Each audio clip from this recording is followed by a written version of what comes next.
ಎಲ್ಲರಿಗೂ ನಮಸ್ಕಾರ. ಸವಿ ಕಥೆಗೆ ಸ್ವಾಗತ. ಇವತ್ತಿನ ಕಥೆಯ ಹೆಸರು ಕಿನ್ನರಿಯಾದ ಕಾಗೆ. ಒಂದೂರಲ್ಲಿ ಶ್ಯಾಮ ಅನ್ನುವಂಥ ಒಬ್ಬ ಬೇಡ ಇದ್ದ. ಬೇಡರು ಅಂತಂದರೆ ಬೇಟೆ ಆಡೋರು, ಅವ್ರಿಗೆ ಬೇಡ ಅಂತಾರೆ. ಹಾಗಾಗಿ ಈ ಶ್ಯಾಮನು ಕೂಡ ಬೇಟೆ ಆಡ್ತಾ ಇದ್ದ. ಅವನು ಒಂದಿನ ಕಾಡಲ್ಲಿ ಬಲೆಯನ್ನು ಬೀಸಿದಾಗ ಆ ಬಲೆಗೆ ಒಂದು ಕಾಗೆ ಸಿಕ್ಬಿಡ್ತು. ಶ್ಯಾಮ ಅದನ್ನು ಹಿಡಿಯೋಕೆ ಅಂತ ಹೋದರೆ ಕಾಗೆ ಮನುಷ್ಯರಂತೆ ಮಾತಾಡ್ತು. ನನ್ನನ್ನು ಬಿಟ್ಬಿಡು, ನನಗಿಂತ ಒಳ್ಳೆ ಹಕ್ಕಿ ನಿನಗೆ ಸಿಗುತ್ತೆ ಅಂತ ಮಾತಾಡ್ತು. ಅದೇ ಪ್ರಕಾರ ಸರಿ ಅಂಥೇಳಿ ಶ್ಯಾಮ ಕಾಗೆಯನ್ನು ಬಿಟ್ಬಿಟ್ಟ.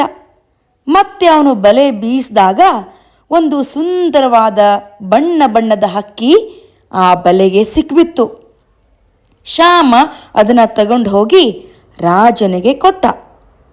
ಅದು ಅಪೂರ್ವ ಪಕ್ಷಿ ಅಂತ ತಿಳಿದು ರಾಜ ಆ ಶ್ಯಾಮನಿಗೆ 1000 ವರಹಗಳನ್ನು ಬಹುಮಾನವಾಗಿ ಕೊಟ್ಟ.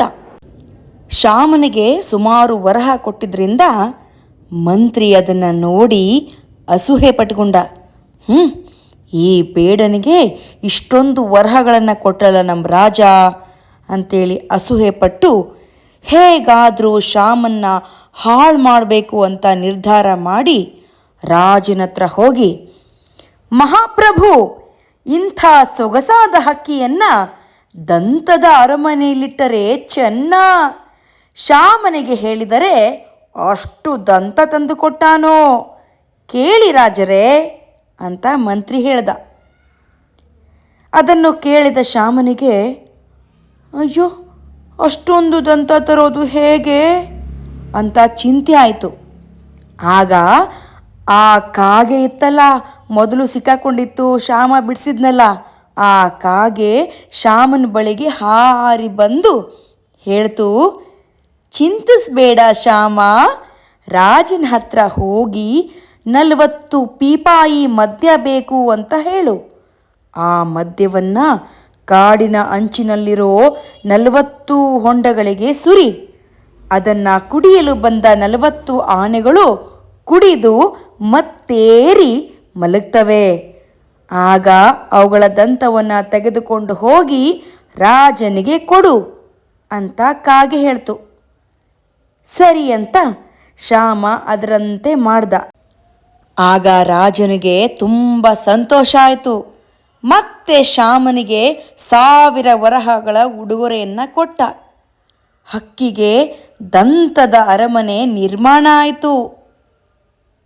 ಸ್ವಲ್ಪ ದಿನ ಕಳೆದ ಬಳಿಕ ಮತ್ತೆ ಆ ದುರಳ ಬುದ್ಧಿಯ ಮಂತ್ರಿ ಹೇಳ್ದ, ಮಹಾರಾಜ, ಹಕ್ಕಿಗೆ ದಂತದ ಅರಮನೆಯನ್ನೇನೋ ಕಟ್ಟಿದ್ದಾಯಿತು, ಆದರೆ ಇಷ್ಟು ಚಲುವಾದ ಹಕ್ಕಿ ಹಾಡದಿದ್ರೆ ಏನು ಚೆನ್ನ ಮಹಾರಾಜರೇ. ಹಾಗಾದರೆ ಆ ಹಕ್ಕಿ ಹಾಡುವಂತೆ ಮಾಡುವವರನ್ನು ಕರೆದುಕೊಂಡು ಬಾ ಶ್ಯಾಮ ಎಂದು ರಾಜ ಶ್ಯಾಮನಿಗೆ ಹೇಳಿದ. ರಾಜಾಜ್ಞೆಯನ್ನು ಕೇಳಿ ಶ್ಯಾಮ ಭೀತಿಗೊಂಡ.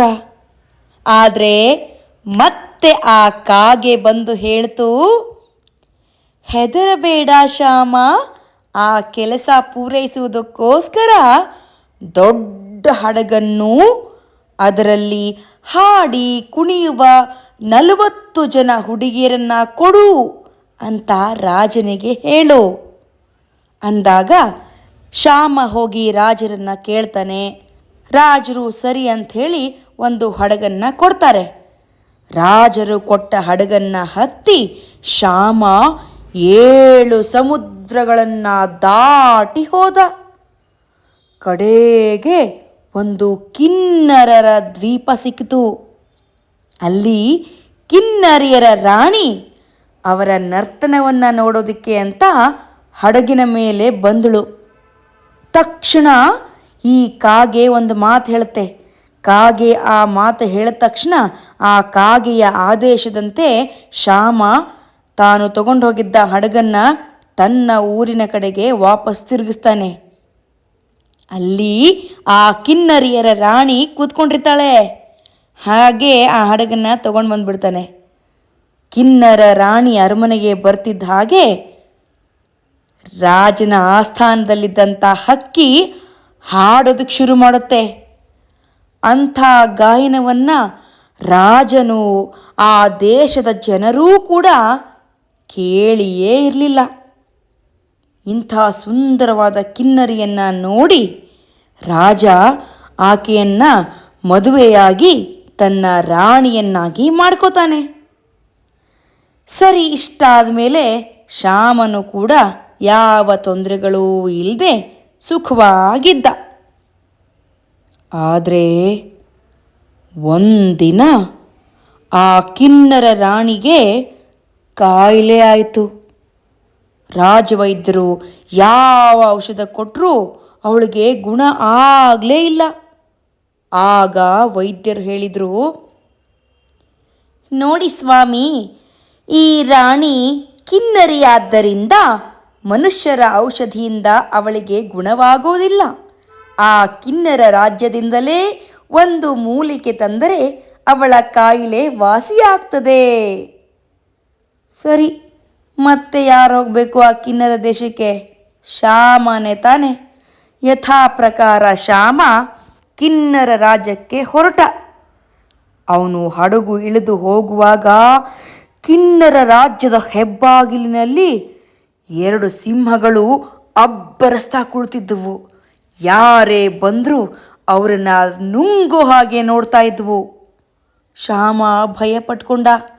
ಆಗ ಮತ್ತೆ ಕಾಗೆ ಯಾವಾಗಲೂ ಶ್ಯಾಮನ್ನ ಕಾಪಾಡೋ ಹಾಗೆ ಈ ಸಾರಿಯೂ ಕೂಡ ತನ್ನ ಗರಿಯೊಂದನ್ನು ಕಿತ್ತು ಕೊಟ್ಟು, ಶ್ಯಾಮ, ಇದನ್ನು ಆ ಸಿಂಹಗಳಿಗೆ ಮುಟ್ಟಿಸು, ಅವು ನಿನಗೇನು ಮಾಡೋದಿಲ್ಲ ಅಂತ ಕಾಗೆ ಹೇಳ್ತು.